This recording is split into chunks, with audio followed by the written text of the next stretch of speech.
Hello and welcome back to my channel. So today's video is going to be all about whether or not Queen Elizabeth I was actually a virgin and whether she had any illegitimate children. So Queen Elizabeth I never married, and because of this she was known as the Virgin Queen. But there are many rumours about her having relationships with men and that these relationships produced some children. So Elizabeth was born on the 7th of September 1533. She was the daughter of King Henry VIII of England and Anne Boleyn. After living through 5 of her father's disastrous marriages, Elizabeth may have been disillusioned to the idea of getting married. It is recorded that when she was still a child, she did actually say that she would never marry. Also, when she became queen, if she had married and her husband become king, then that would have meant that her husband was a higher rank than she was, even though she was the person who was meant to be monarch. So a reason why she didn't marry when she was Queen could have been due to this fact that she didn't want her husband to have any more power than what she did. But who are the men she supposedly had a relationship with? One of the men she was supposedly with was Thomas Seymour, though it may be that she was actually sexually assaulted by Thomas.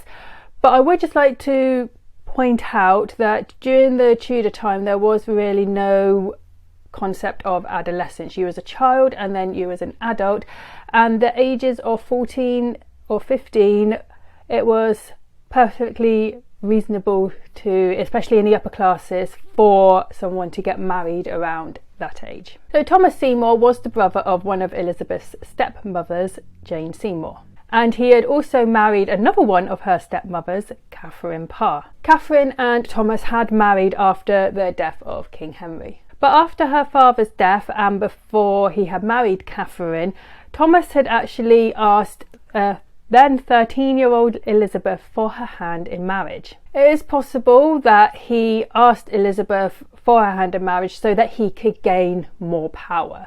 His brother Edward Seymour had been made Lord Protector during the minority of their nephew, King Edward VI. So Thomas could have really wanted to be on sort of the same sort of level as what his brother was. So Elizabeth had turned Thomas down, saying that she was too young. She was 13 years old, he was 38, and also that she was still in mourning for her father. So then a month after this, Thomas married Catherine and Elizabeth went to live with them. Catherine became Elizabeth's guardian. Now, Catherine had actually been in love with Thomas since before she had married Henry. It is unsure whether Thomas felt the same way about her, and one of the reasons he married Catherine could have been so that he could get closer to Elizabeth.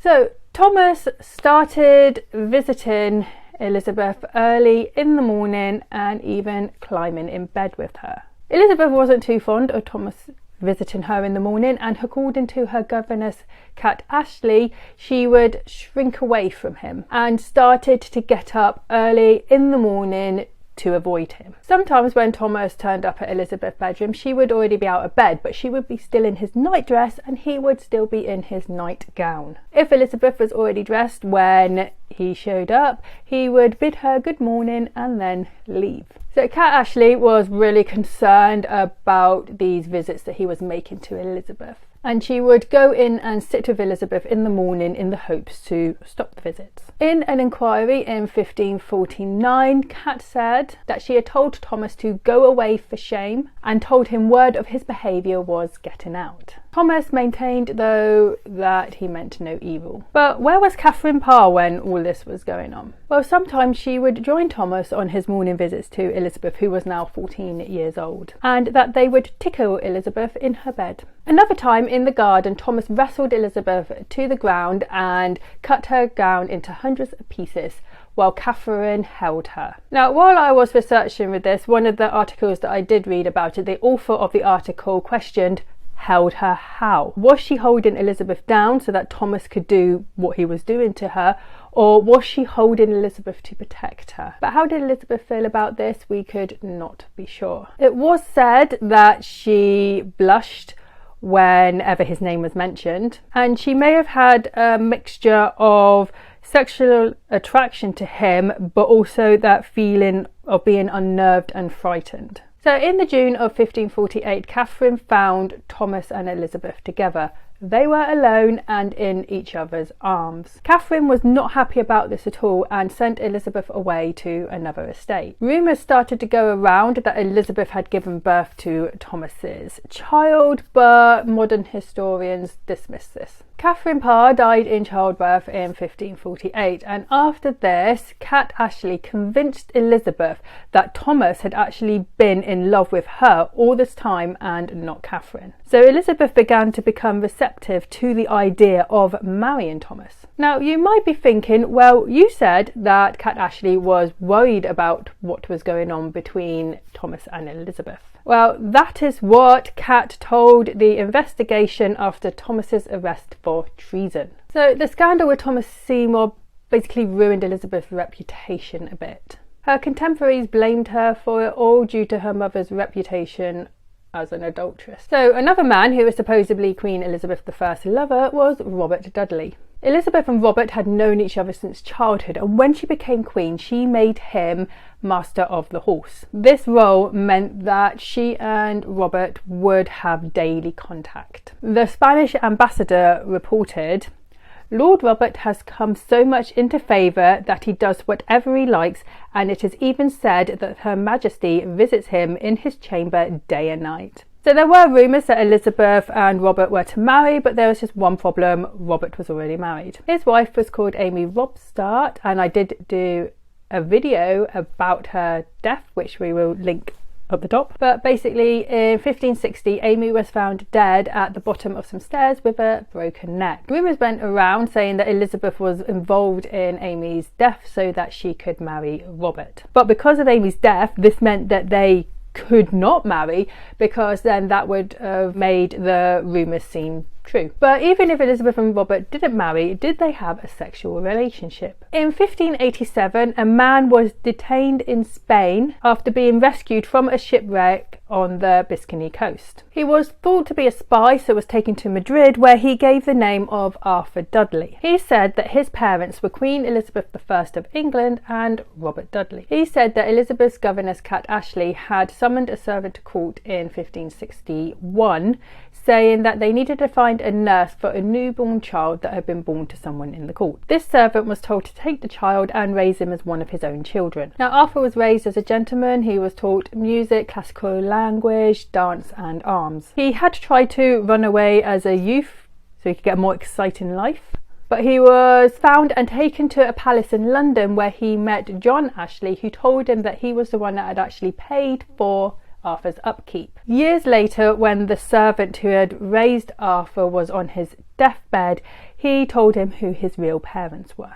After this, Arthur had travelled between France and England and then decided to travel to Spain, where he had been shipwrecked. So Arthur's story failed to convince the Spanish authorities, but he was kept secure in Spain and never heard from again. Modern historians dismiss this story as impossible due to the fact that Elizabeth would have been closely observed at all time, and it would have been really difficult to keep a pregnancy secret. Now this next bit gets a bit weird.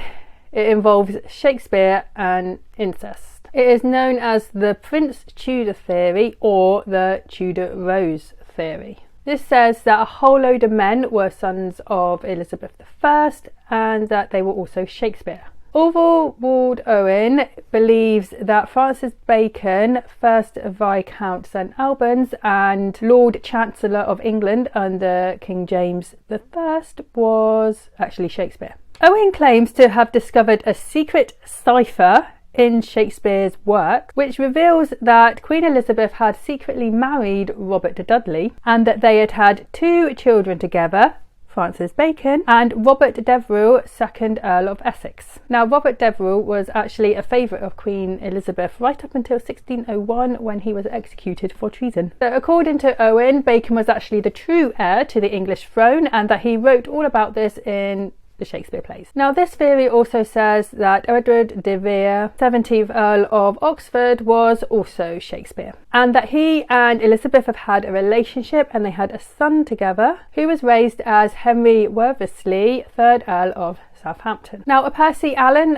English writer and journalist, also expands on this and says that Oxford and Elizabeth had a son called William Hughes. He became a stage actor under the name of William Shakespeare. He had taken this name because his father, the Earl of Oxford, was using it as a pen name for his place. Apparently, the whole story about William is contained in a sonnet which Oxford wrote for his son. But I'm not sure if we can actually take Percy Allen seriously, though, as later on he claimed that he had contacted the spirits of Bacon, Oxford, Elizabeth and Shakespeare, who confirmed all of this to be true. So then the theory that Elizabeth and Oxford had a relationship then takes a disturbing turn. Known as the Prince Chuda theory part 2, this says that Oxford was actually the son of Queen Elizabeth I and Thomas Seymour. The child had been placed secretly into the home of John de Vere, 16th Earl of Oxford, and raised as Edward de Vere. He had been placed so secretly that even Elizabeth did not know what happened to this child or where he went, which resulted in their incestuous relationship. So that's the little story about whether Queen Elizabeth I was actually a virgin and did she have any illegitimate children. I think we can say that the whole Prince Tudor theory stuff is just completely stupid. I do believe she was close to Robert Dudley. Whether they had any sort of sexual relationship, I don't know. And I do feel sorry for her about the whole Thomas Seymour thing, because he was basically grooming her, but I do not really think that their relationship went sexual. Anyway, what do you think? Was Queen Elizabeth I really a virgin, or did she have any illegitimate children? I hope you enjoyed this video. If you did, like and subscribe, and I'll see you next time. Bye.